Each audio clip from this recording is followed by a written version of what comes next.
il y a des choses que Dieu a créées, qu'elles peuvent être à la fois fragiles et à la fois puissantes. À la fois fragiles et à la fois puissantes. Avez-vous remarqué ça dans la vie? Qu'il y a des choses qui sont fragiles, mais qui sont puissantes. Parce que Dieu se glorifie dans les choses faibles. Parce que la faiblesse de Dieu, c'est une folie pour le monde. Mais pour nous, la faiblesse de Dieu, c'est pas que Dieu est faible, c'est que Dieu se glorifie dans les choses faibles. Vous savez, on a l'impression qu'un éléphant est beaucoup plus puissant qu'un petit virus. Mais un petit virus est beaucoup plus puissant qu'un éléphant. Nous voyons avec nos yeux, mais Dieu voit avec son esprit. Et il a dit, celui qui m'adore en esprit et en vérité. C'est pas ça que je voulais dire aujourd'hui, mais c'est quelque chose qui m'est venu là, comme ça. Je me suis dit cette semaine, est-ce qu'il y a quelqu'un, est-ce qu'il y a une personne, est-ce qu'il y a un ami, un proche, un voisin, une personne âgée, un jeune, un élève, un étudiant, m'attend. Est-ce que quelqu'un m'attend? Est-ce qu'il y a un rendez-vous divin que Dieu a créé, que Dieu a préparé pour toi, et Dieu te dit, cette personne t'attend? Qui t'attend? Cette question résonne profondément. Dans le monde où beaucoup se perdent, où les cœurs cherchent sans savoir ce qu'ils cherchent, il y a quelqu'un qui attend. Et parfois, ce n'est pas seulement Dieu qui t'attend, parce que Dieu t'attend aussi. Il y a aussi des gens autour de nous que Dieu a mis autour de nous et qui nous attendent. Que ce soit dans nos familles, que ce soit dans notre voisinage, que ce soit dans notre travail, que ce soit dans un magasin, peu importe où, il y a des personnes qui attendent ce rendez-vous divin.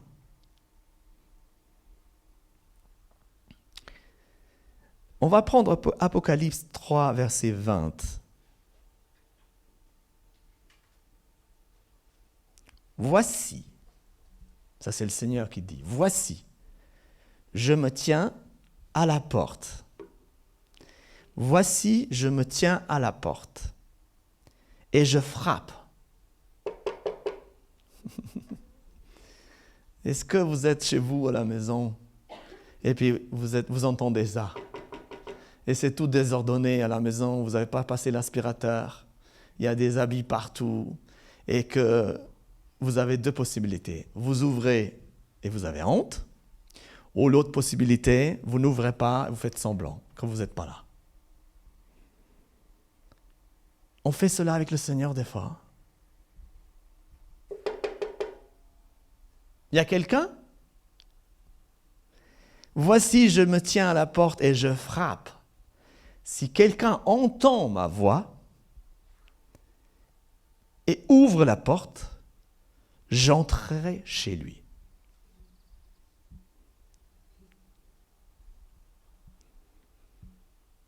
Jésus n'est pas distant, il frappe, il attend, il ne force pas, mais il attend une réponse. Il attend que tu ouvres et que tu viennes et que tu répondes à son amour. Parce que Jésus, quand il vient chez toi, il vient avec le savon spirituel, avec l'éponge sainte, parce qu'il vient faire le ménage chez toi. Et les gens n'aiment pas trop quand on fait le ménage chez nous. On aime faire nous-mêmes.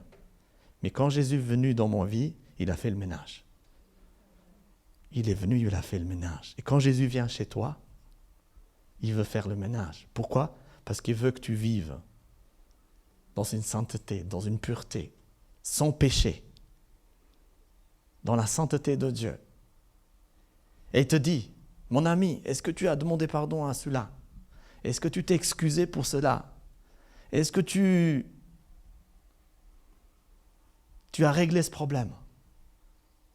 Quand Jésus vient chez toi, c'est pour te rendre pur, semblable à lui. Et c'est le seul qui peut ôter tes péchés, c'est Jésus-Christ. Personne d'autre. Maintenant, je pose une question. Est-ce qu'on a ouvert cette porte à Jésus? Est-ce que tu as laissé frapper trop longtemps? Attends, je range ma maison un petit peu. Et après, je fais entrer. Je range, je passe l'aspirateur avant. Et avant, on entend tout le temps les gens dire, oui, mais je suis trop jeune pour croire en Dieu. Je suis trop occupé. Est-ce que vous avez dans votre entourage des gens qui disent, non, mais moi, ces choses-là, ça ne m'intéresse pas? Il y en a plein. Mais Jésus frappe à leur cœur, encore aujourd'hui et tous les jours. Il frappe. Et vous êtes les ambassadeurs de Christ. Et si vous êtes des ambassadeurs, est-ce que vous êtes des ambassadeurs de Christ sur terre? Si vous êtes des ambassadeurs de Christ sur terre, alors tu dois apprendre à frapper dans les cœurs et dire, je suis l'ambassadeur de Christ, je viens en son nom chez toi, on va parler.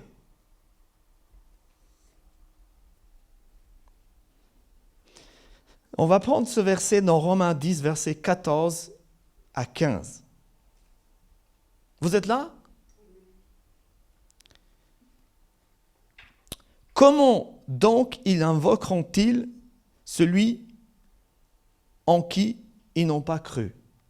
Et comment croiront-ils en celui qui n'ont pas entendu parler? Et comment entendront-ils parler si personne prêche?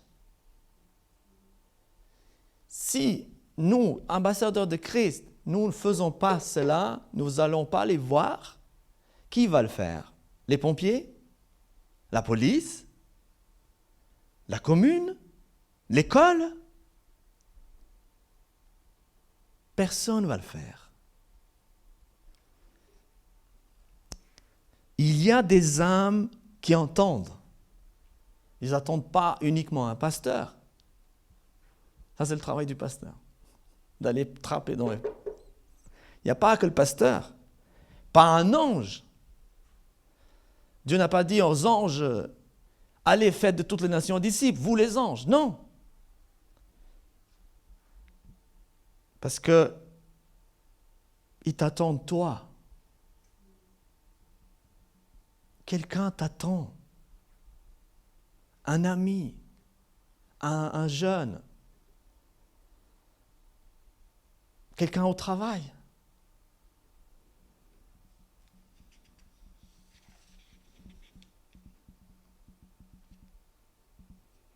On va prendre ce verset dans Jean 4, verset 35.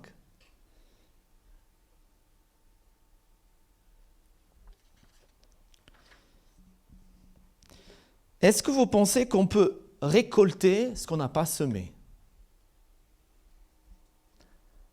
On peut. Mais, ce n'est pas nous qu'on a fait. Quelqu'un d'autre. La Bible dit, moi j'ai planté, Apollos a arrosé et Dieu a fait croître.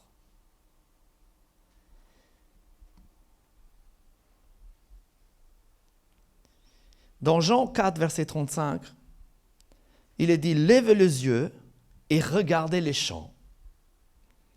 Déjà blanchissent pour la moisson. Jésus a dit, la moisson est prête.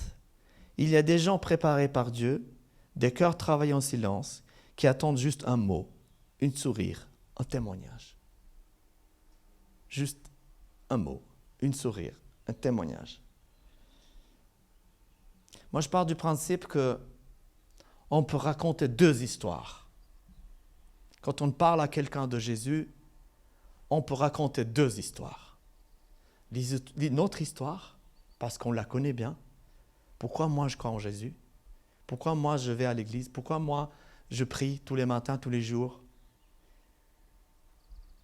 Et deuxième chose, c'est pourquoi Dieu? Pourquoi Dieu est venu sur terre? Pourquoi Dieu nous a montré son amour?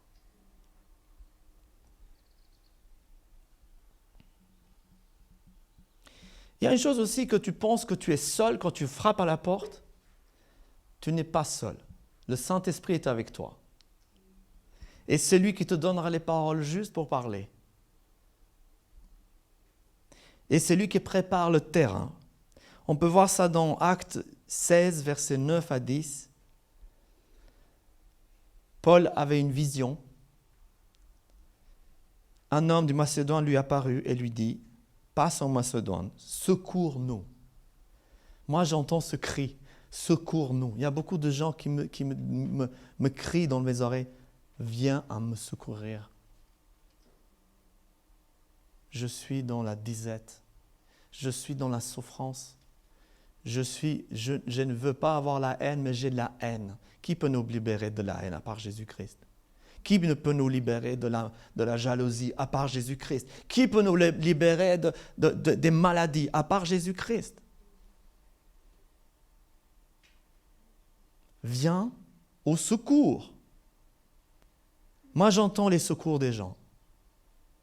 Je les entends.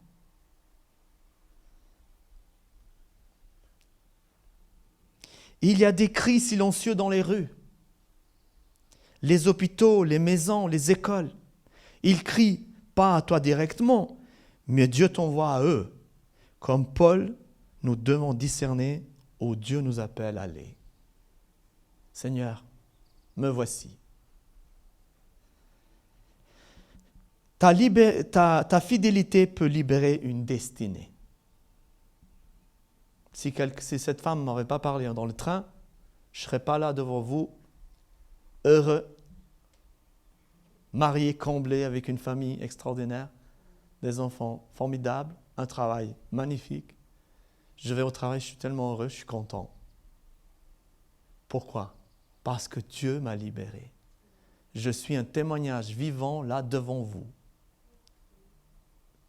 Et je continue parce que j'aime Jésus, parce que Jésus est tout pour moi. Je continuerai jusqu'à mon dernier souffle. En tout cas, c'est mon désir. Je sais que l'homme peut donner des choses, mais c'est Dieu qui nous aide.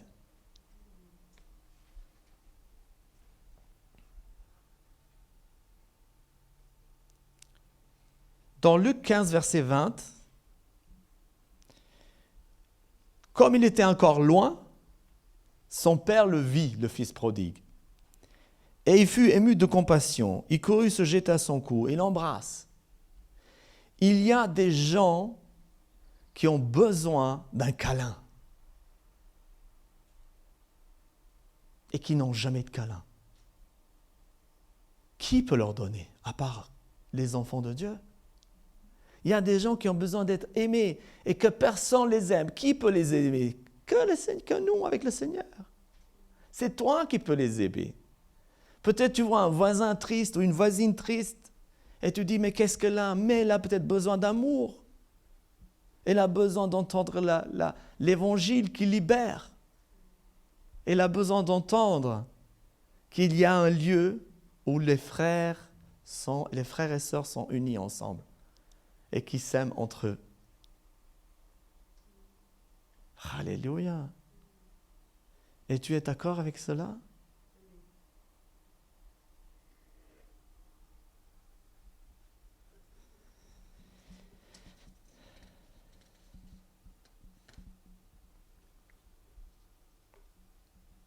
Tu sais, nous avons un Père qui l'attend de nous rencontrer. Même nous, que nous, on est avec lui. Il attend à ce qu'on aille vers lui, qu'on passe du temps avec lui. C'est un Père extraordinaire. C'est un amour puissant. Moi, je peux m'appeler un amour fou. Tu sais que Dieu est fou, amoureux de toi. Il t'aime d'une manière puissante, éternelle. Est-ce que tu réalises cela ou pas du tout? Si tu réalises, tu dois faire quelque chose.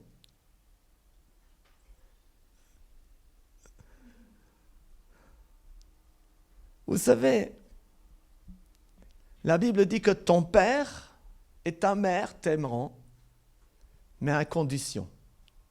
Mais Dieu t'aime sans condition. Dieu t'aimera sans condition. Qu'est-ce que tu as envie de faire pour lui, pour quelqu'un qui t'aime? Quelqu'un qui t'aime, qui a donné sa vie pour toi, qu'est-ce que tu peux faire pour lui? D'être son ambassadeur. D'avoir déjà une pensée, dire Seigneur, je suis ton instrument. Je veux être utilisé là où tu m'appelles. S'il faut traverser Lausanne pour sauver une personne, je le ferai. Toi, tu as traversé la mer de Galilée pour sauver une seule personne. Est-ce que cette situation, cette chose-là, est-ce que ça vous intéresse? Vous savez, j'ai réfléchi à une chose, j'ai dit toujours qu'un disciple, c'est celui qui aime Jésus, celui qui suit Jésus, et celui qui obéit à Jésus. Mais un disciple, il a des avantages. Un disciple, il est près de Jésus. Un disciple voit des miracles que Jésus opère. Si tu es un disciple, tu vas voir les miracles de Dieu. Parce qu'un disciple, il obéit à Jésus. Il suit Jésus, il marche avec Jésus. Et il ressemble à Jésus-Christ. Un disciple ressemble, il imite Jésus. Est-ce que Jésus est venu pour condamner? Il est venu pour quoi? Pour nous aimer? Pour nous sauver? Mais est-ce qu'il est venu nous dire, bon, restez sale comme ça? Est-ce qu'il est venu nous dire, ouais, reste dans ton péché, pas de problème, marché conclu. Jésus veut changer ton cœur. Il veut que tu aies la capacité d'aimer tes ennemis. Parce que sur la croix, il a dit quoi? Père, pardonne-leur parce que ils ne savent pas ce qu'ils font. Est-ce que Jésus est venu pour quoi? Il est venu juste pour faire une alliance avec nous et puis faites ce que tu veux? Non. C'est quoi un disciple? Un disciple, c'est celui qui veut imiter Jésus. Il veut faire comme lui. Il veut faire comme lui, comme Christ. Nous sommes des chrétiens. Nous sommes des petits Christ sur terre. Si tu es un petit Christ, tu dois faire quoi? Est-ce que tu dois aimer ton voisin? Oui, tout le temps, même s'il fait du bruit. Même s'il n'est pas super bien. Tu dois aimer ton voisin, tu dois aimer tes amis. C'est ça d'être un disciple. C'est ça d'être chrétien. C'est ça d'être un disciple qui aime Jésus-Christ. C'est celui qui imite Jésus-Christ. Et sur la croix, il dit pardonne-leur, Père, parce qu'ils ne savent pas ce qu'ils font. Alors là, tu es un disciple. Si tu es capable de pardonner à ceux qui t'ont fait du mal, tu es un disciple. Si tu es capable de t'éloigner du péché, c'est quoi le péché? Moi, j'ai envie de parler un peu du péché là ce matin. C'est quoi le péché? Le péché, c'est ne pas faire la volonté de Dieu. C'est quoi la volonté de Dieu? C'est d'aimer les autres, de pardonner, d'avoir un grand cœur, d'être un ambassadeur de Christ sur terre, de ne pas faire semblant. Vous savez ce qu'il a dit Dieu pour les tièdes? Je les vomirai. Moi, je ne veux pas être un tiède. Je suis désolé, je ne veux pas. Il a dit, les tièdes, je les vomirai. Moi, je ne veux pas être vomi. Bah, c'est dégoûtant.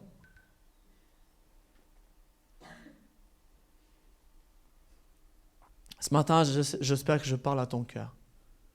Je pense qu'on doit renouveler notre alliance avec Christ. Et dire, Seigneur, je renouvelle mon alliance et je veux te ressembler. Je veux être comme toi. Il y a un chant quand les enfants chantaient. Ils disaient, le savon lave le visage. Mes petits pieds et mes mains, quel bonheur. Mais Jésus, pour me rendre plus sage, c'est lui seul qui peut laver mon cœur. Donc, quand Jésus vient vers toi, c'est pour te laver, pour te purifier. Et la Bible dit, soyez saints car je suis saint. Et quelqu'un t'attend pour que tu ailles le laver, à ton tour. Vous savez pourquoi dans le monde il y a des guerres? Parce que les gens sont sales. Parce que les gens ont la haine. Parce que les gens détestent les autres. Parce qu'il y a de la haine. Ils n'ont pas de pardon. Ils ne pardonnent personne. Ils ont la vengeance dans leur cœur. Et de génération en génération. Et ça se transmet de génération en génération. Je pense que tant qu'il y aura la haine, tant que les gens ne retourneront pas à Christ et qu'ils demanderont pardon, tant qu'il y aura toujours la guerre. Parce que le prince de paix, c'est Jésus-Christ. Ce n'est pas le monde. Vous savez, vous allez dans les rayons du magasin Migros et vous pouvez tout de suite voir ce que Dieu a créé et ce que le monde a créé. Vous pouvez voir tous les biscuits qui se trouvent, toute la nourriture transformée qui se trouve là, que le monde, les hommes ont créé, et ce que Dieu a créé, les fruits et les légumes. Et vous pouvez en manger et vous n'êtes pas malade.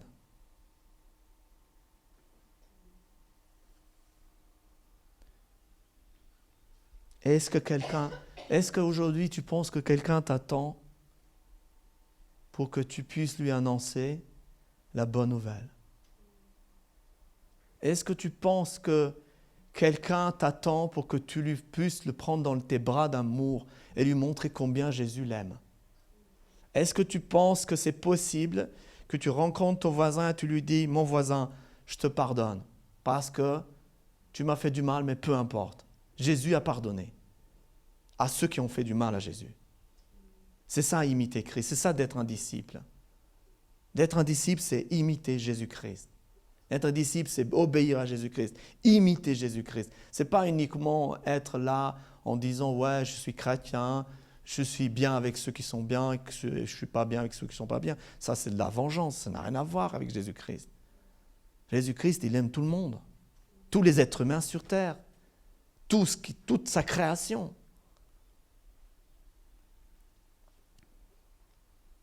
Et il y a une chose aussi que le Père attend ce rendez-vous avec toi. Parce qu'il veut te voir saint. Parce qu'il te voit saint à travers Jésus-Christ. Parce que toi, tu imites Jésus-Christ. Tu mets en pratique sa parole. Il a dit, enseignez-leur tout ce que je vous ai prescrit. Ça veut dire quoi? Ça veut dire mettre en pratique la parole de Dieu. Est-ce que tu mets en pratique la parole de Dieu? Il faut mettre en pratique la parole. Mettre en pratique la parole, c'est le fruit de l'esprit. Galates 5, 22. Vous le connaissez très bien. Si vous ne le connaissez pas, vous pouvez aller lire. Et le Seigneur dit, voici les signes qui accompagnent ceux qui ont cru en mon nom, ils chasseront les démons, ils guériront des malades, etc., etc.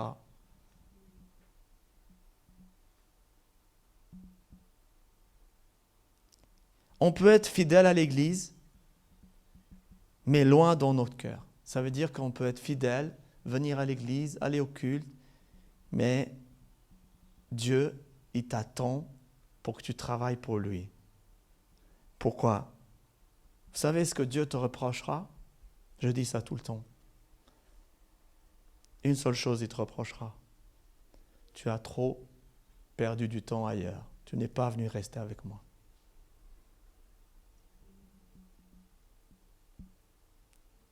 Alors, qui t'attend?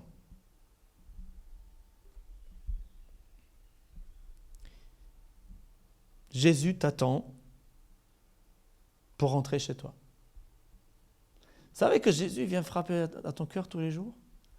Nous pensions que Jésus est venu une seule fois, puis il ne vient plus. Non, non, Jésus frappe à ton cœur tous les jours. Jésus, il fait ça tous les jours. Alors, t'es là? On peut rentrer? La table, elle est prête? On va manger ensemble? On va boire ensemble? passer un bon moment ensemble. Le monde attend pour entendre la parole de Dieu. Les moissons t'attendent pour récolter. Des destinées t'attendent pour être réveillées. Le Père t'attend pour t'embrasser. Va à lui, va vers eux, réponds à l'appel. On va prendre ce verset dans Ésaïe 6, verset 8, où le Seigneur disait, mais qui j'enverrai-je? Qui enverrai-je?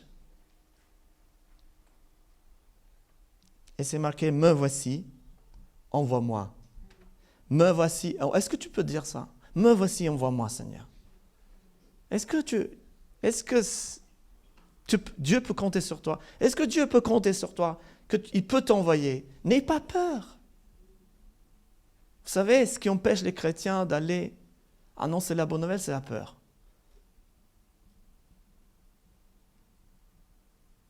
Moi, je trouve que ça, c'est une peur inutile, mais bon. Moi, je pense qu'il faut avoir peur, plutôt le contraire. Parce que le temps sur terre,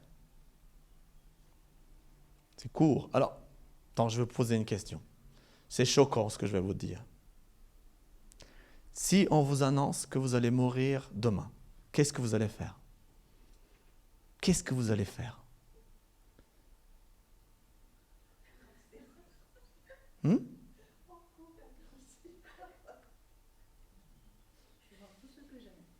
Tu vas avoir tout ce que tu aimes.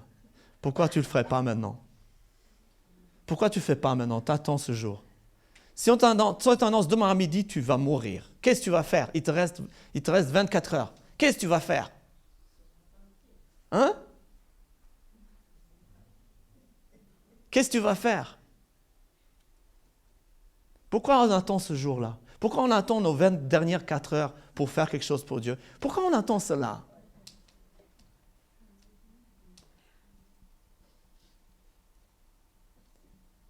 L'apôtre Paul disait que ce soit favorable ou non, annoncer la parole de Dieu. Que ce soit favorable ou non, annoncer la parole de Dieu. Est-ce que tu peux dire maintenant, est-ce que tu peux dire dans ton cœur maintenant, me voici, envoie-moi? Est-ce que tu as peur que Dieu t'envoie, je ne sais pas moi, en Inde, en Chine? Non, Dieu ne va pas t'envoyer en Chine. Tu as une famille. Dieu va t'envoyer dans ta famille. Parce que déjà, beaucoup de gens dans notre famille ne sont pas convertis encore.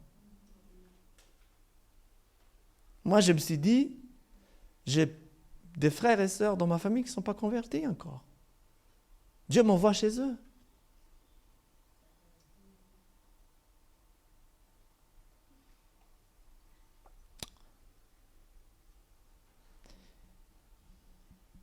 Est-ce que tu désires que je prie pour toi pour que tu puisses recevoir cette audace d'aller?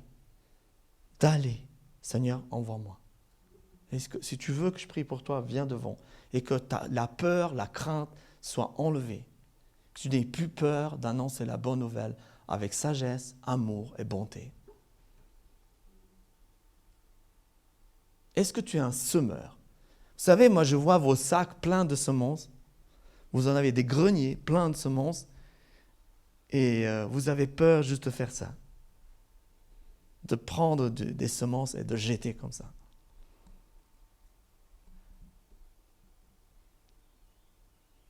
Est-ce que vous souhaitez venir?